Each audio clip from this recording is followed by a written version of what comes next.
Well, hello, everybody. Summer Live Stream 2024. My name is Dr. Doug Sullivan, and I am so excited to be here with you again. Man, I can't even believe we're doing this again. It seems like just yesterday we were doing Winter Live Stream back in February. Man, how time flies. Well, I hope you guys are all having fun out there together in the in-office conferences that you're doing. And I know there's so much information to get from a day like this. So let me stop babbling on and let's jump right in. And I know I always say this to you, but yeah, I'm going to say it again. I think I've got a great one for you because when I was doing the preparation and the reading and the studying to give this to you today, man, did I find some really interesting information, and I would say totally applicable when you turn this around and put it into use on Monday morning. So what do you say we dive in and check out what I've got for you today? The title of my class for you today is called Say What?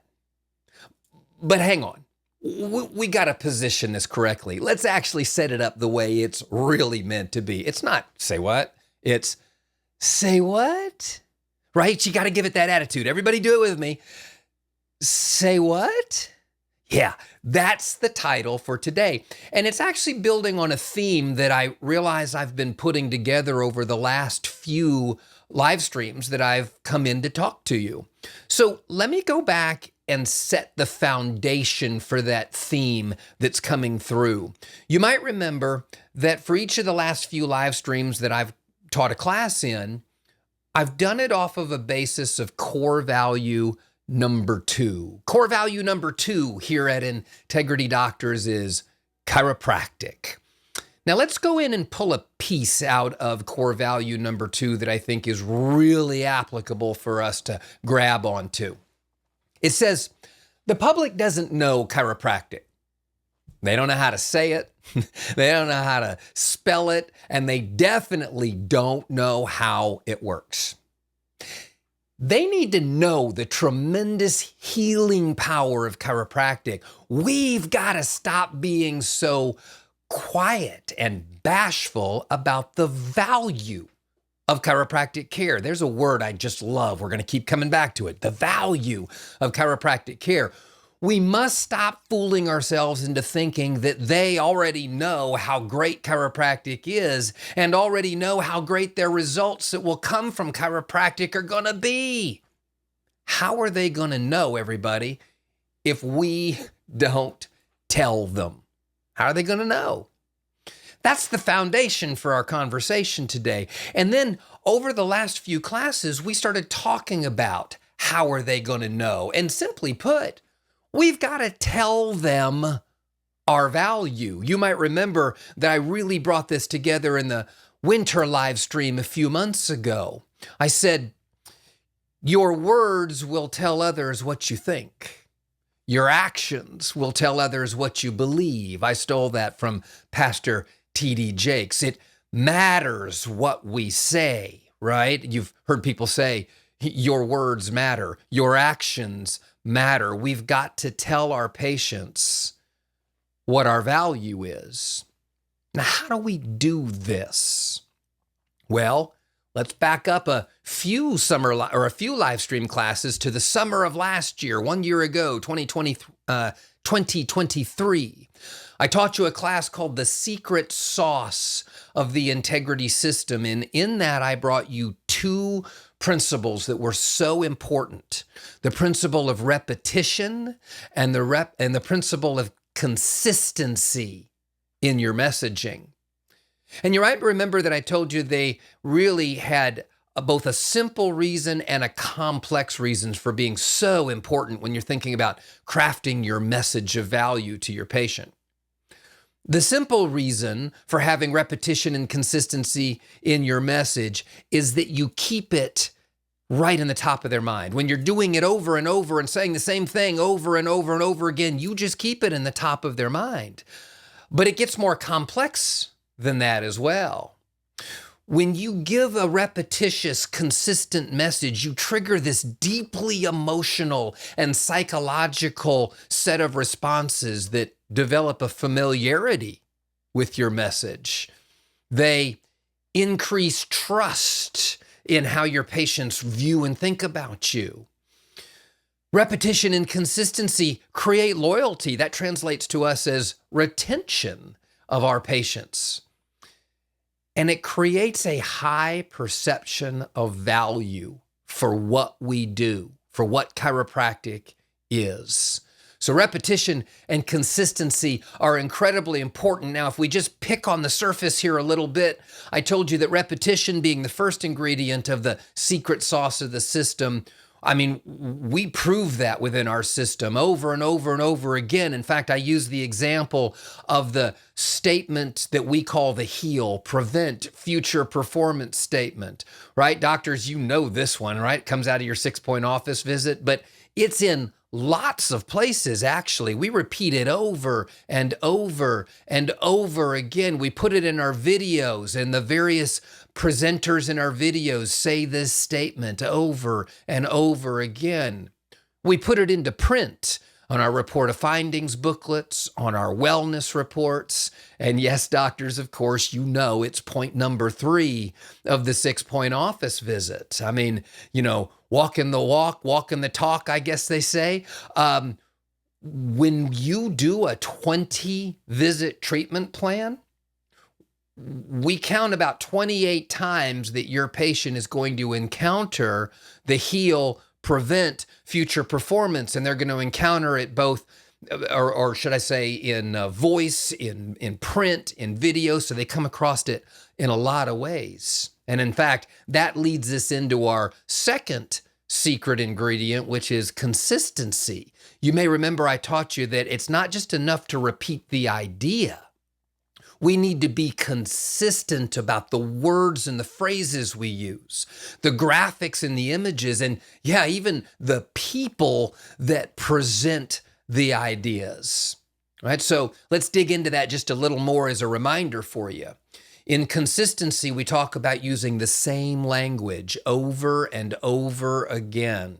Right? And I show you here just one of the videos where she's repeating the same words that the doctor repeats, that the other presenters repeat. It's not just an idea, it's the same exact words. And we print them as well. We put them on all the handouts, the same exact words of the HEAL, Prevent Future Performance. And then again, yes, doctors, every time you're seeing the patient, you're repeating the exact same words. We also have a consistency in the visuals as well. If you've ever looked across the various products that we have for you to use within our system, the print and the visuals, they all have similar graphic structure and illustration structure and color for consistency. And we also do it in a variety of formats or platforms, if you will. We give you lots of different ways to present your repetitious and consistent message, whether it be staff, the right place promise, or doctors in your report of findings or your 6-point office visit, various videos that you show the patient. So lots of different ways consistency gets delivered. But I wonder, have you ever been completely repetitive and totally consistent in your message? You've done all the things, right? You've walked the walk. And yet from your patient, you still get this. Say what? It's almost as if they never heard you once, like you never told them any of the message that you're trying to get. It's almost like they weren't even in the room. Say what? And then when you get that, I know the temptations, right? You're tempted to blame it on the procedures. You think, oh, they're too repetitive. Oh, they're so boring. They're too simple for the patient to even waste time on. Or maybe you've been tempted to blame the patient themselves, right? They don't want to hear those words over and over again. They don't want to watch those videos. Or maybe you say, they just don't care. I find that one kind of funny. Really? They're in your office, but they don't care what you have to say? Yeah. Maybe they don't believe it. But I wonder, everybody, Have you ever considered that the say what problem might be you? Ooh, now we're getting deep, aren't we? But let's get more specific. Maybe it's your words. You ever considered that? I wonder if you've ever heard of a term called health literacy. And if you have heard of it, have you ever considered it with your patients? Well, whether you have or haven't heard of it, let's dive into health literacy just a little bit. I did a lot of reading on this in preparation to teach this class to you today, and I think probably one of the clearest places I found a discussion of health literacy was out of an organization called AAMC in an article they put online called Say Again? Teaching physicians about plain language. Now, staff, don't you dare check out on us here because this is for you as well. I know it says teaching physicians in the title, but everybody's included in this conversation. Let's dig into this article just a little bit. They start out by referencing the Affordable Care Act handed down to us from Congress a while back, in which they gave a definition of health literacy. They say it's defined as the patient's ability to obtain, communicate, process, and understand basic health information and services to make appropriate health decisions. This article goes on to say that in the U.S., 36% of adults have only basic or even below basic health literacy. These are levels considered inadequate for understanding information routinely encountered in a healthcare setting. So you guys, that's a third of the people walking in your door don't have a basic health literacy to understand sometimes even the simplest of concepts that you're trying to communicate. A third. But here's another interesting thought. They found even people with intermediate health literacy may not understand more complex health information.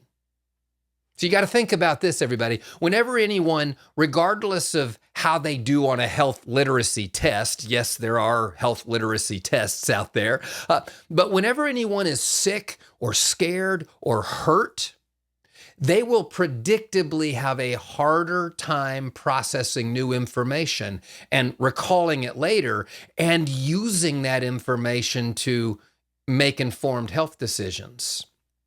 And how do most people make it into our office? Yeah, they're hurt or they're sick in some way. And by the way, I hate to remind you of this fact that I bring up so much in so many of my classes. Most of the time when new patients walk in the door to see you, they don't trust you. They're scared of you. So they fit this definition that we're giving here. Now, I got to interject something here before we go any farther because I know the temptation. Before we go blaming all your say what episodes on the patient because of their health literacy and you just say, well, they're just not, I don't know, smart enough to understand it or something. Let's go a little bit further first, okay? The U.S. Department of Health and Human Services, you may know them as HHS, says traditionally low health literacy was viewed as a communication deficiency among patients, traditionally. Now we're beginning to view it as, are you ready for this? Our failure to deliver usable information to our patients, our failure, us doctors, us staff, our failure to deliver usable information to patients. Research shows that practitioners are poor predictors of a patient's health literacy. The patient could be a CEO of a big old company in town or the head of the biggest church in town, but still may not understand what the doctor is saying. See, everybody, you can't predict health literacy by someone's income level or their education or their race or their position in the community. That doesn't predict health literacy. A critical component of improving health literacy begins with making practitioners, and remember, that's everybody listening today, making all of you aware that words familiar to you aren't always understood by your patients.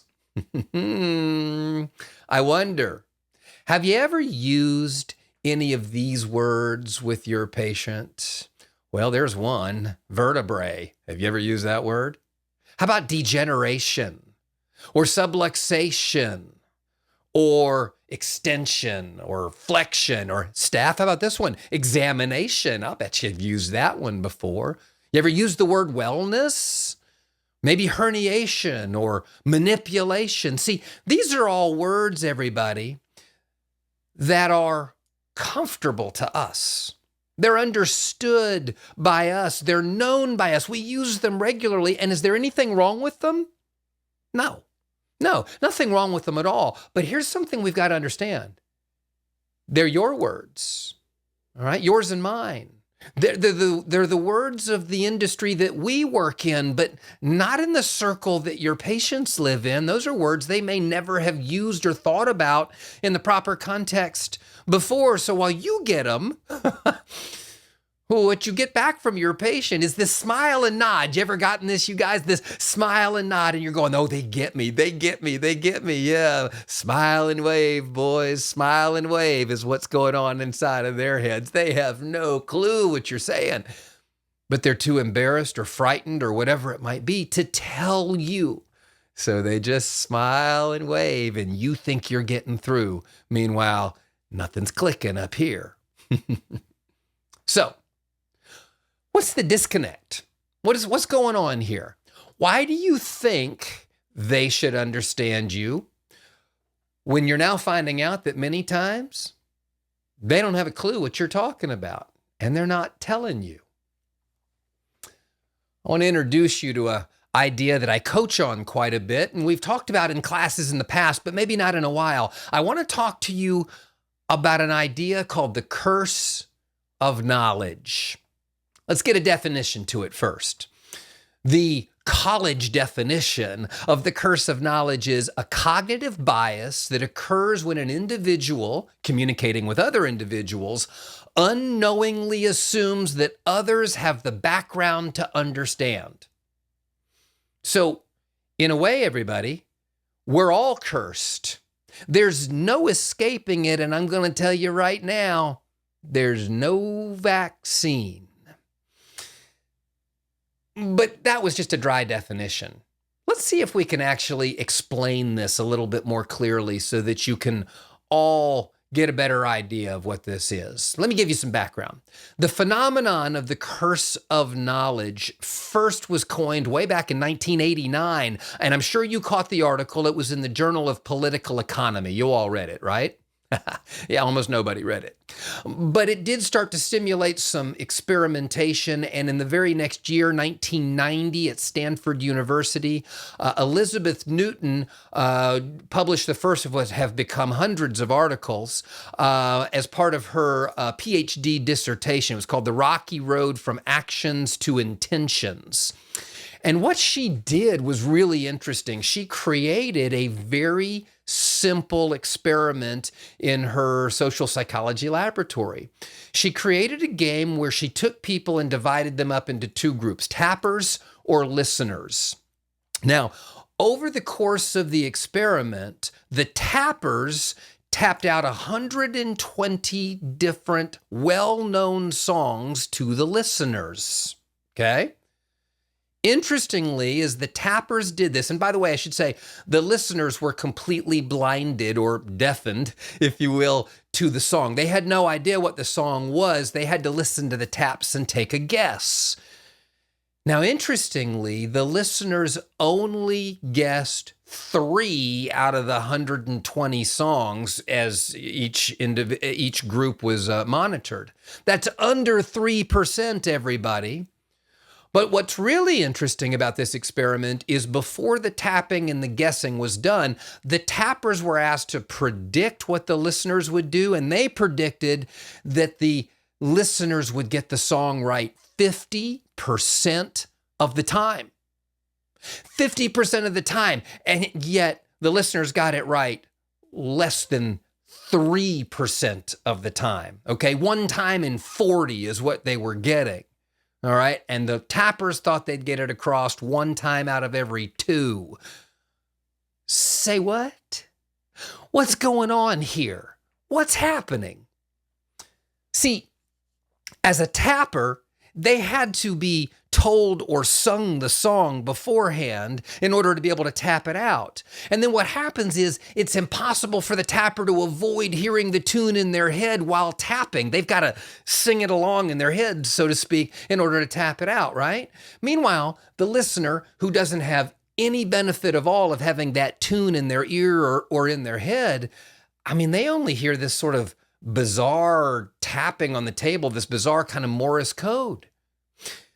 The tappers were flabbergasted by how hard the listeners had to work to pick up the tune, but the listeners were just completely clueless most of the time. See, what she was illustrating here, everybody, is the problem is once we know something, like the melody of a song, or say maybe our own chiropractic jargon, our own chiropractic words, we find it hard to imagine not knowing it. We simply fail to remember that the person sitting across from us, our patients, doesn't have the same baseline of knowledge on the subject as we do. Our knowledge has cursed us. We have difficulty sharing it with others because we can't recreate their state of mind, namely not having the song already in their head or the understanding of the words already in their head.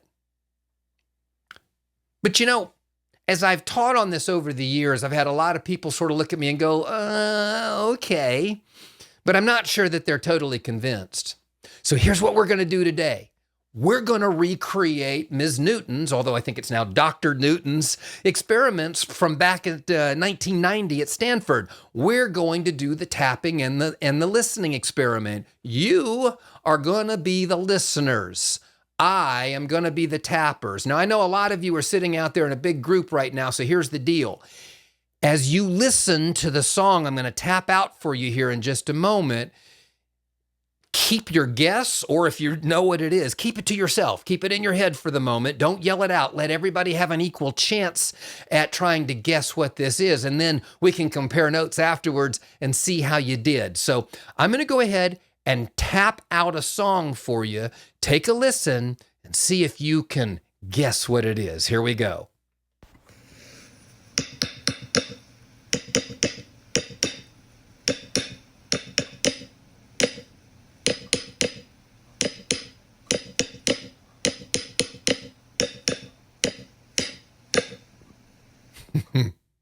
Man, I love that song. I almost can't help but just start to sing along with it in my head. I can hear the tune so clearly.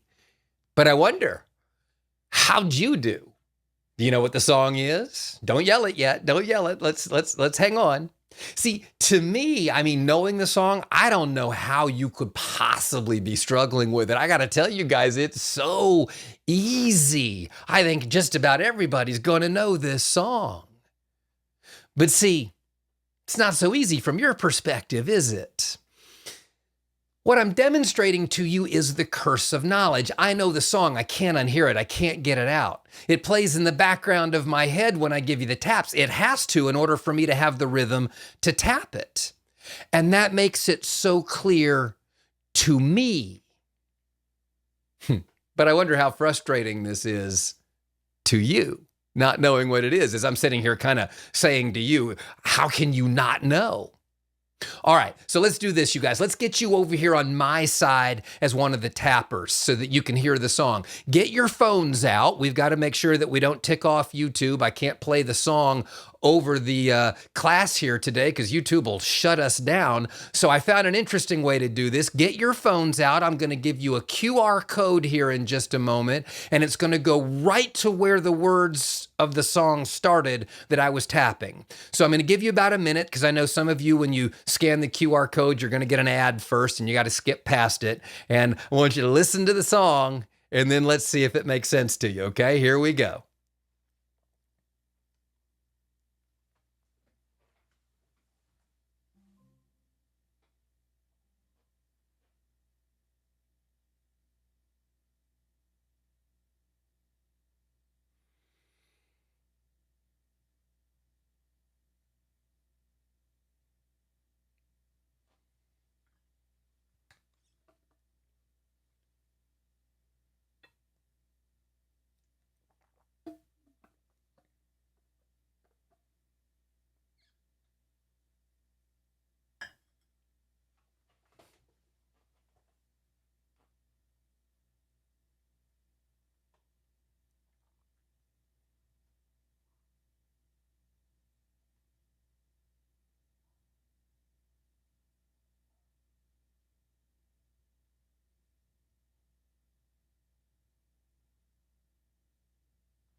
All right, I hope that worked out for you and you were able to get the song. Now, see, I told you, I bet most of you know that song, one of my favorites from the 80s. But for those of you that might have had some kind of issue or something like that going on, we all just got to listen to Sweet Child of Mine from Guns N' Roses, like an iconic 80s rock song, right? And now I wonder, now that you know the tune, let me tap it again to you. I'll bet you hear it. Here we go.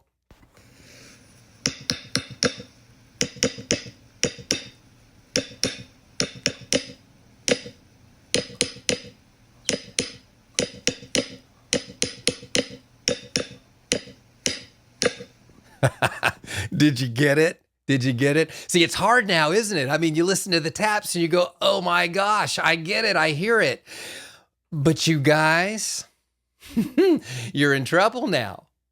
You're an expert on that song. You can't unhear it, which means you now have the same problem as me as the original tapper. You are cursed. The song is not going to leave your head. It's stuck in there now. It's stuck in there now. You can't get rid of it. So how do we overcome the curse when we're now trying to communicate our song or our words, our message to our patients who don't know our song yet? Well, here's the deal. We're going to approach it from a standpoint of it's simple, but it's not necessarily easy. It's simple in that now that you know this, you need to consider your day-to-day conversations with your patients. What industry words are you using? I gave you that list a little while ago, just a small list, but what industry words are you using that you realize are associated with doctoring and taking care of people? Get them out. Or if you've got to use them, and of course you're going to have to use those words from time to time, then you've got to immediately define them. There's that list again. What if just this simple list do you use on a day-to-day basis, doctors, staff? What if these words either need an immediate explanation or maybe you could substitute for something much more simple? I want to give you an idea of what this actually sounds like to a patient. Now, doctors, you might come away from this going, oh, it sounds great. Staff, you'll probably get this better than the doctors. But let me give you a snippet from a professionally accurate and physiologically appropriate report of findings. Are you ready? This is a report of finding to the patient. Mrs. Jones, let me explain to you how homeostasis can be disrupted by the spinal cord.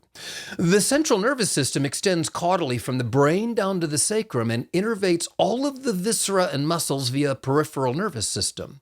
It controls nearly everything from digestion to ambulation to muscular contraction. Subluxations of the vertebrae and the spine interfere with the spinal nerve roots, resulting in spinal kinesiopathy, neuropathophysiology, myopathology, histopathology, and of course, pathophysiology.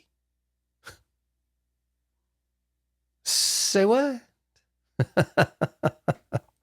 Doctors, hopefully even you saw some of the ridiculousness of that, but I got to tell you, I took that from a video recording of a role play I was doing with a doctor who gave me their rendition of their report of findings to a patient. Yes, that was being said to patients. Now, remember the health literacy here that we've got to talk about and we've been talking about today, right? In part, we said a critical component of improving health literacy begins with making practitioners aware that words familiar to them aren't always understood by the patient. Yeah, I'm not even sure I understood every word in there completely. So let's do this. Let's go back and take the same paragraph that doctor was trying to role play with me from the integrity report of findings, where we've adjusted for healthcare literacy. Mrs. Jones, let's go through this for a moment. How does your body's healing system work? Your spine is built on an advanced communication platform known as the central nervous system. The brain tells the organs and the body parts what to do through the nerves. In other words, it's kind of like the body's phone line. Health problems occur when the communication is cut off or interfered with, kind of like what we experience on a cell phone today with the interference that can happen or a dropped call. The main thing which prevents health and healing in your body is nerve interference through misalignments of the spine, preventing proper communication between the brain and all the body parts. These misalignments cause mobility restrictions and it slows down body responses, stealing your quality of life away.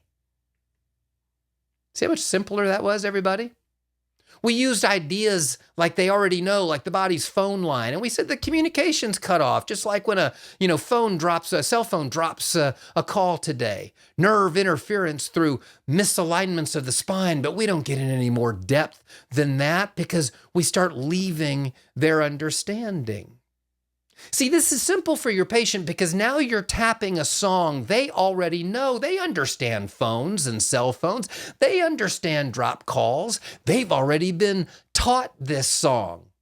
Their experience with these concepts has already occurred. The heavy lifting of teaching a concept has already been done by their worldly experience, everybody. You're just capitalizing on what they already know. Now, staff, you might be sitting by snickering at your doctors right now who talk in all those big, fancy $250,000 words that they paid for going to school, but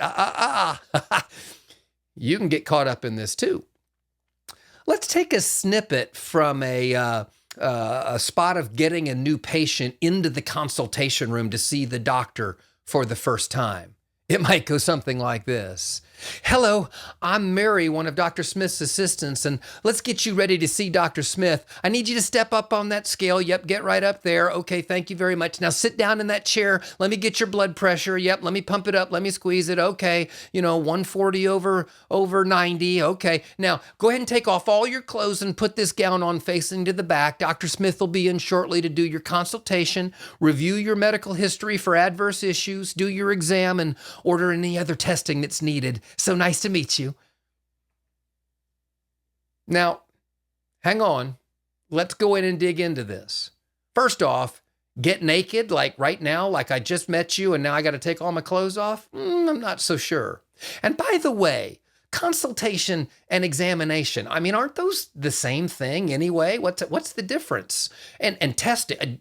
Testing? Do I need other testing? What tests are there? What else do I have to do? I didn't think chiropractors did testing. By the way, adverse issues. Are you talking about that little scratchy spot that's on the back of my leg? I've had that rash for a whole long time, by the way.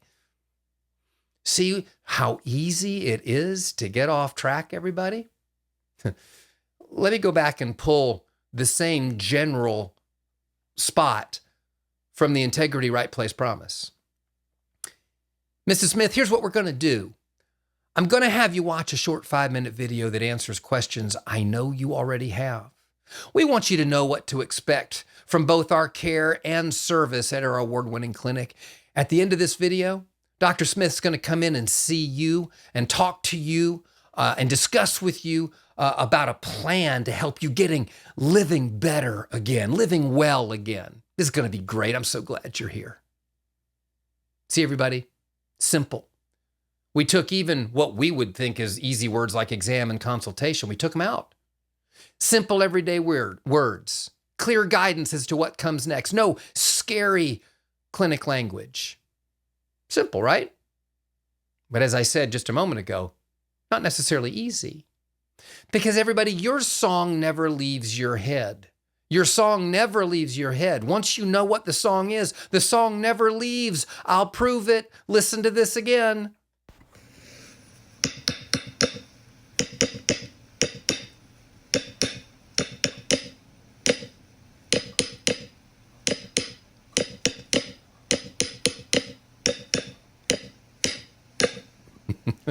See, you can't get rid of it now. Right? You heard the song once, and when you hear the tapping, you can immediately jump into the words. It never goes away. You can't unhear it.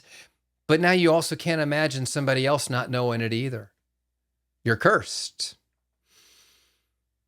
So we have to find a way to get over this curse, to make this easier. And there is a way if you will surrender to tap out songs they already know, to tap out words they already know, to say language they already understand, to keep it basic. How do you do it? You got to follow the scripting. Follow the scripted integrity procedures rather than your version of the script, rather than you jumbling it up and changing it around to being your own song. Let the scripts that we've studied and worked on for years to determine how people think and how they make decisions, let those scripts lead you to speaking and communicating with a low healthcare literacy level, despite what I know you want to be a higher literacy song. Let the scripts lead you to a straight up communication level with your patients that 100%, okay, 95% of them will likely know. How do you do it? Use the scripts that we already have. We've studied them for years. You can go into the training center of your app right now, and multiple places have scripts, doctor scripts. You can go into Practice Fundamentals, and we have scripts for procedures in there. Destination has wellness scripts. Office Procedures have scripts for you staff for advanced multiple scheduling and handling appointment scheduling at the desk. Practice Reps, we haven't forgotten about you. We have scripts for the screenings. They lead you to overcome the song in your head and sing the song that your patients already have. And I know I can hear you right now, but Dr. Doug, I hate scripts. I know. I get it. I understand. We've all got our own way we want to say it. But remember what T.D. Jakes said, your words matter. And we know you. And you know you. You'll revert back to your own comfortable, well-known song or words if you don't give yourself the constant guidance of a script. How do I know? Because you're human and I am too, and we all do it. And that's what these scripts are designed to do. See, even if you're following the tune and you knew the scripts, over time you'll change them. So go back and learn the scripts and relearn them and restudy them so you have a path that you don't get off of. An important message without a script over time gets distorted, it gets changed, and ultimately, when you do that, you risk telling a story or conveying a direction that you never intended. So scripting is important, everybody. It's part of your job as a doctor or a CA or a screener. Core value number 5, responsibility dictates that we go back to these. This job is for those who want to do more than just fulfill a task. You want to make a difference. You want to impact your world and leave a positive mark on society. That's a snippet from core value number 5. And to do that, we've got to communicate properly with our patients. So we're going to employ KISS. Yeah, I know we've been talking rock songs today, but not the band, the principle. Keep it simple, silly. Let the scripts lead you to delivering your high value message in the lowest possible healthcare literacy level that you can, so you can speak to all your patients clearly, and we can prevent the say what? All right, everybody, that's as much time as I've got today. Thanks so much for joining me for another fun class here, and I hope you enjoy the rest of your summer 2024 live stream classes. Thanks so much. So long.